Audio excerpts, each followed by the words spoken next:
नमस्कार, मैं अमित। आप देख रहे हैं लाइव पब्लिक। 19 सितंबर इतिहास की तारीख में कैद होगा और इतिहास में ये स्वर्णिम अक्षरों में लिखा जाएगा जब दोपहर 2:05 पर देश के कानून मंत्री अर्जुन राम मेघवाल एक ऐतिहासिक महिला आरक्षण बिल लोकसभा के पटल पर रखते हैं और जिसमें महिलाओं के लिए 33% हिस्सेदारी का आरक्षण वाला बिल है। जबकि आपको जानकर हैरानी होगी, सत्ताधारी कांग्रेस वहां पर सत्ता में है लेकिन उसके पास एक भी महिला विधायक नहीं है। कुल मिलाकर अगर बात राज्यों में लोकसभा की बात किया जाए तो बंगाल से सबसे ज्यादा 12 महिला सांसद फिलहाल हैं, जबकि यूपी से 11, महाराष्ट्र से 8, ओडिशा गुजरात से 6, आंध्र प्रदेश मध्य प्रदेश से 4, छत्तीसगढ़ और बिहार से 3, तमिलनाडु से भी 3, राजस्थान से भी 3 सांसद हैं, जबकि कर्नाटक से 2 सांसद फिलहाल लोकसभा में पहुंची हैं। तो ये आंकड़ा बढ़ेगा और ये आंकड़ा तब और बढ़ जाएगा जब 181 सीटें आरक्षित होंगी। हालांकि इस बिल में विधान परिषदों और राज्यसभाओं में महिलाओं के आरक्षण का जिक्र नहीं किया गया है और साथ ही साथ कुछ विपक्षी पार्टियों ने यह मांग किया है कि ओबीसी को भी इस जो आरक्षण का जो कोटा महिलाओं का है, जिसमें 33% आरक्षण महिलाओं के लिए, फिर इसमें एससी एसटी के लिए कोटा यानी कोटा विथ कोटा, उसमें कुछ विपक्षी दलों ने यह मांग किया है कि ओबीसी के लिए भी इसमें प्रावधान हो, जिसका जिक्र फिलहाल इस कानून में नहीं है। जब कानून को आज अर्जुन राम मेघवाल प्रेजेंटेशन कर रहे थे, इस पर कल विस्तार से चर्चा होगा और जब ये कानून बन जाएगा तब देश की महिलाएं राजनीति में अपनी भागीदारी और बढ़ा पाएंगी, उनकी भागीदारी और ज्यादा बढ़ जाएगी और तब देश की महिलाएं पॉलिसी मेकिंग में, राजनीति में एक अहम भूमिका निभाती हुई नजर आएंगी। तो कुल मिलाकर ये बिल जब कल लोकसभा से पास होगा, फिर राज्यसभा से पास होगा और इसके बाद अंततः कानून की शक्ल ले लेगा। वैसे प्रधानमंत्री नरेंद्र मोदी को यह कानून से 2024 में बड़ा सियासी फायदा हो सकता है। 2019 के लोकसभा चुनाव में बीजेपी को करीब करीब 36% महिलाओं ने वोट दिया था, कांग्रेस को महज 20%। 2022 सबसे बड़ा सूबा उत्तर प्रदेश और वहां पर बीजेपी को 48% महिलाओं ने वोट दिया था, एसपी गठबंधन को महज 32% में। और जिसके बाद प्रधानमंत्री नरेंद्र मोदी ने कहा था कि महिलाओं के वोटों से जिन पर ज्यादा पड़ा है, जिन सीटों पर, वहां बीजेपी को बम्पर जीत मिली है। 52 सीटें 2018 के विधानसभा चुनाव जो 5 स्टेट के हुए, उनमें ऐसी थी जहां पर पुरुषों के मुकाबले महिलाओं ने ज्यादा वोट किया था। उनमें 32 सीटें बीजेपी जीती, 18 कांग्रेस, 2 अन्य। कुल मिलाकर 2018 के एमपी विधानसभा चुनाव में 230 सीटों में बीजेपी का वोट कांग्रेस से ज्यादा रहा, लेकिन कांग्रेस सत्ता में आ गई थी करीब कांटे के मुकाबले में, तब महिलाओं ने ज्यादा वोट दिया था। प्रधानमंत्री नरेंद्र मोदी आदि आबादी को कई स्कीम अपने 10 साल के कार्यकाल में दे चुके हैं, चाहे उज्ज्वला योजना हो। 2019 में अगर पीएम प्रचंड जनादेश से फिर लौटते हैं तो उसमें उज्ज्वला योजना का एक अहम भूमिका थी। उज्ज्वला योजना की एक कारगर भूमिका थी। इसके अलावा सुकन्या स्मृति योजना हो, जनधन योजना हो, मातृत्व वंदना योजना हो या मातृत्व अवकाश स्कीम हो जैसी योजना, बेटी बचाओ बेटी पढ़ाओ स्कीम हो, इसके अलावा ट्रिपल तलाक जैसे कानून हो, ये प्रधानमंत्री ने महिलाओं के हितों में बनाए हैं और जिसका फायदा उसे बीजेपी को मिलता रहा है। कुल मिलाकर आप ये कह सकते हैं कि ये कानून तो 2026 में परिसीमन के बाद आएगा, अमली जामा पहनेगा, इम्प्लीमेंटेशन इसका हो पाएगा, लेकिन बीजेपी को 2024 के चुनाव में बम्पर फायदा मिलेगा, इसका उम्मीद बीजेपी को भी है और इस बात का जिक्र कई राजनीतिक पंडित भी कर रहे हैं। तो कुल मिलाकर आज का जो बिल प्रधानमंत्री नरेंद्र मोदी की सरकार लेकर आई है, उसका नाम है नारी शक्ति वंदन अधिनियम, 128वां संविधान संशोधन, जिसके तहत ये बिल आया है। लोकसभा में कल ये पास हो सकता है, उसके बाद राज्यसभा में, और इसके बाद ये कानूनी अमली जामा पहन लेगा, जिसमें महिलाओं के 33% आरक्षण का बात है, जिक्र है। एक लंबे अरसे के बाद महिलाओं का जो मांग है वह पूरा होगा, क्योंकि 27 सालों से ये कोशिशें हो रही है।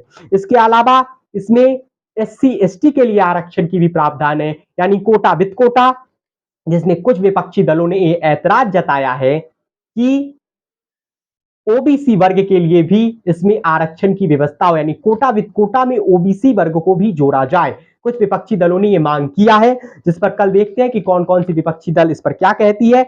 अगर 543 सीटें ही रहेंगी तो इसे ऐसे समझ लीजिए 181 सीटें होंगी, जिसमें 128 सीटें, जिसमें से 28 सीटें एससी के लिए, 16 एसटी के लिए और 137 जनरल सीटें आरक्षित होंगी। 2026 जब डीलिमिटेशन हो जाएगा तब यह संख्या बढ़ सकती है, क्योंकि तब संसद की सदस्यता बढ़ सकती है। वैसे इस कानून में इस बात का भी जिक्र है कि जनगणना के बाद और परिसीमन के बाद, 2026 में परिसीमन होना है, इसके बाद सीटों की संख्या तय की जाएगी, तब यह कानून बन जाएगा। वैसे ये कानून 2027 में लागू हो विधानसभाओं के लिए या 2029 में लागू हो लोकसभाओं के लिए, लेकिन ये कानून जब पारित हो जाएगा और ये कानूनी अमलीजामा पहन लेगा तो ये इस सदी की सबसे बेहतरीन कानूनों में से एक होगा। और इसमें कोई दो राय नहीं है कि भारत इस कानून के जरिए दुनिया को एक मैसेज देगा और दुनिया को यह संदेश देगा कि हम अपने लोकतंत्र में महिलाओं की भागीदारी, राजनीतिक भागीदारी सुनिश्चित कर रहे हैं। फिलहाल आपको यह बता दें कि ब्रिटेन में 33% और अमेरिका में 28% संसदों में महिलाओं की भागीदारी है। तो कुल मिलाकर यह कानून बेहतरीन कानून होगा, इसमें कोई दो राय नहीं है, जो महिलाओं की राजनीतिक भागीदारी सुनिश्चित करेगा और पॉलिसी मेकिंग में महिलाओं की क्षमताएं और महिलाएं बढ़ चढ़कर हिस्सा लेगी। सभी विपक्षी पार्टियां इसका समर्थन तो कर रही है, लेकिन हर कोई इसमें फुल स्टॉप और कॉमा इसलिए भी ढूंढ रहा है कि सबको अपनी अपनी राजनीति करनी है। लेकिन सब राजनीति से अलग ये कानून वाकई बेहद अहम है, और ये कानून अगर पास हो जाता है तो 2047 का जो विकसित भारत का नींव रखा जा रहा है उसके लिए, उसमें ये कानून मील का पत्थर साबित हो सकता है। वैसे ये कानून बन जाएगा राष्ट्रपति के हस्ताक्षर के बाद, लोकसभा और राज्यसभा से जैसे ही पास होगा। इस कानून से बीजेपी को सियासी फायदा मिल सकता है। विपक्ष के पास क्या इसका काट है? दोपहर 1:50 पर प्रधानमंत्री नए संसद भवन में महिला आरक्षण बिल पर बोल रहे थे और उसके कुछ ही देर के बाद दोपहर 2:05 पर केंद्रीय कानून मंत्री अर्जुन राम मेघवाल महिला आरक्षण बिल, एक ऐतिहासिक महिला आरक्षण बिल लोकसभा के पटल पर रखते हैं और जिसे नारी शक्ति वंदन अधिनियम के तहत जाना जाता है, जिसमें लोकसभा और विधानसभा में महिलाओं की 33% हिस्सेदारी वाला ये विधेयक लोकसभा में रखा जाता है। और इसके पर कल लोकसभा में बहस होगी सुबह 11 बजे से लेकर शाम 6 बजे तक, यानी 7 घंटे कल लोकसभा में इस मसले पर बहस होगा। लेकिन इससे पूर्व आज पुरानी संसद में भवन में दोनों सदनों के सदस्यों का एक संयुक्त फोटोग्राफ हुआ, जिसमें प्रधानमंत्री नरेंद्र मोदी, उपराष्ट्रपति जगदीप धनखड़, लोकसभा स्पीकर ओम बिरला, लोकसभा में नेता विपक्ष अधीर रंजन चौधरी, राज्यसभा में नेता प्रतिपक्ष मल्लिकार्जुन खड़गे, राजनाथ सिंह, अमित शाह, जेपी नड्डा, प्रहलाद जोशी, संसदीय मामलों के मंत्री सोनिया गांधी समेत कई सांसद शामिल हुए, सभी सांसद शामिल हुए और फोटो सेशन हुआ। फोटो सेशन के बाद सेंट्रल हॉल में एक कार्यक्रम आयोजित किया गया। उसी सेंट्रल हॉल में जहां पर प्रधानमंत्री नरेंद्र मोदी, जगदीप धनखड़, ओम बिरला, मल्लिकार्जुन खड़गे, प्रहलाद जोशी, अधीर रंजन चौधरी ने भाषण दिया और लोकसभा की सबसे वरिष्ठ सदस्य मेनका गांधी ने भी अपना भाषण आज दी। शिबू सोरेन और मनमोहन सिंह का नाम था, क्योंकि डॉक्टर मनमोहन सिंह सबसे ज्यादा बार राज्यसभा के लिए निर्वाचित हुए हैं और शिबू सोरेन साहब लोकसभा और राज्यसभा के लिए सबसे अधिक बार निर्वाचित होने वाले प्रतिनिधि भी थे। हालांकि स्वास्थ्य कारणों से शायद वे इसमें शामिल नहीं हो सके। वैसे इस सदन ने करीब 4000 कानून बनाए। इस बात का जिक्र प्रधानमंत्री कर रहे थे जब पुराने संसद से वे जा रहे थे तब। हालांकि जो ये बिल मातृत्व सदन का बिल लाया गया है, मातृत्व नारी शक्ति वंदन अधिनियम लाया गया है, इसमें यह प्रावधान किया गया है कि 15 वर्षों तक ये रिजर्वेशन रहेगा। 15 वर्षों के बाद संसद और सरकार जो उस वक्त की होगी वो इसे आगे बढ़ाने पर विचार कर सकती है। लोकसभा और विधानसभाओं में 33% आरक्षण होगा, यानी 1/3 आरक्षण वाला मसला 27 सालों के बाद आखिरकार कानूनी अमलीजामा पहनने के लिए तैयार हो गया है। 1996 में पहली बार HD देवेगौड़ा ये कोशिश करते हैं। राजीव गांधी पंचायत पंचायती राज अधिनियम में महिलाओं की आरक्षण की बात करते हैं, आरक्षण देते हैं, लेकिन लोकसभाओं में, विधानसभाओं में आरक्षण का मसला महिलाओं के लिए 1996 से जो कोशिश होती है, कई बार ये कोशिश किया गया लेकिन वह कामयाब नहीं हुआ। यूपीए सरकार ने 2 बार ये कोशिश की थी राज्यसभा से इस बिल को पारित कराने की। एक बार राज्यसभा से पारित हुआ लेकिन लोकसभा में ये कानून पास नहीं हो सका था।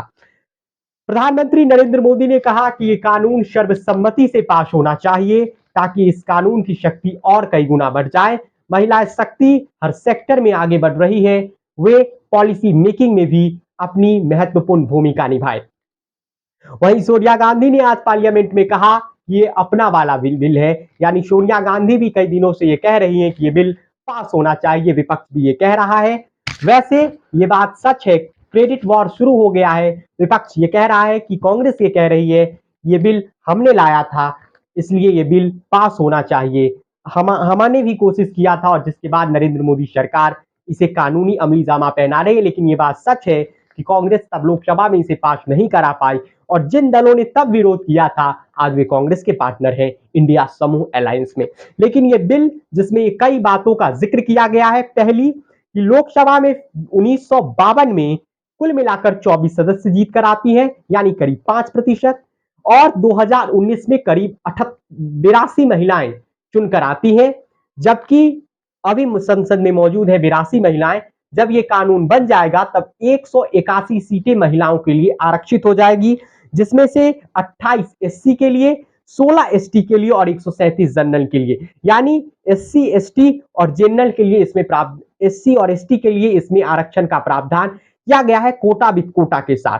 जबकि आपको हम ये बता दें कि विधानसभाओं में भी 1/3 सीटों का आरक्षण किया जाएगा, जबकि यूनियन टेरिटरी जो दिल्ली है और पांडिचेरी जहां पर विधानसभा के चुनाव होते हैं वहां भी ये लागू होगी। यानी कुल मिलाकर ये कानून बनेगा तब महिलाओं को लोकसभा और विधानसभाओं में 81% आरक्षण मिल जाएगा। देश भर में 4123 विधानसभा की सीटें हैं, तो कुल मिलाकर करीब 1400 विधानसभा सीट भी महिलाओं के लिए इस देश में आरक्षित हो जाएगा। बिहार में 40 सीटें हैं, कुल मिलाकर 13 सीटें लोकसभा में आरक्षित हो जाएंगी महिलाओं के लिए। बिहार में जो 40 सीटें हैं उनमें से हो सकता है कि 11 जनरल कैटेगरी के लिए हो और 2 एससी या एसटी कैटेगरी के लिए हो जाए। बिहार में विधानसभा की 243 सीटें हैं, तो 81 सीटें महिलाओं के लिए आरक्षित हो सकता है। 128वां संविधान संशोधन होने हुआ है, जिसके कारण ये भी लोकसभा में पास होगा, फिर राज्यसभा में पास होगा और राष्ट्रपति के हस्ताक्षर के साथ ये कानून बन जाएगा। डिलिमिटेशन भी होना है, जनगणना के बाद डिलिमिटेशन होगा और इसके बाद 2026 में जब परिसीमन पूरा हो जाएगा तब ये कानून लागू हो जाएगा। यानी 2024 में ये कानून लागू नहीं हो रहा है, 2026 में जब डिलिमिटेशन हो जाएगा यानी परिसीमन हो जाएगा तब 2027 से ये मुमकिन है कि विधानसभा के जब चुनाव हो तो ये कानून जो आरक्षण बना है महिलाओं के लिए वह लागू हो जाए और 2029 के लोकसभा चुनाव में हम ये देख सकते हैं। वैसे विधानसभाओं का हाल ये है कि 10% से 12% जहां पर विधानसभा में अभी महिला सदस्यों की संख्या है उनमें बिहार, हरियाणा, पंजाब, राजस्थान, उत्तर प्रदेश, दिल्ली जैसे राज्य हैं। छत्तीसगढ़ में 14%, बंगाल में 13 और झारखंड में 12% से ज्यादा महिला विधायकें हैं। लेकिन कई विधानसभा ऐसी हैं, बाकी विधानसभाएं जहां पर महिलाओं की संख्या 10% से कम है। हिमाचल प्रदेश उदाहरण के तौर पर वीडियो आप लाइव पब्लिक पर देख रहे थे। ये वीडियो आपको कैसा लगा हमें कमेंट करके बताइए और चैनल पर नए हैं तो चैनल को जरूर सब्सक्राइब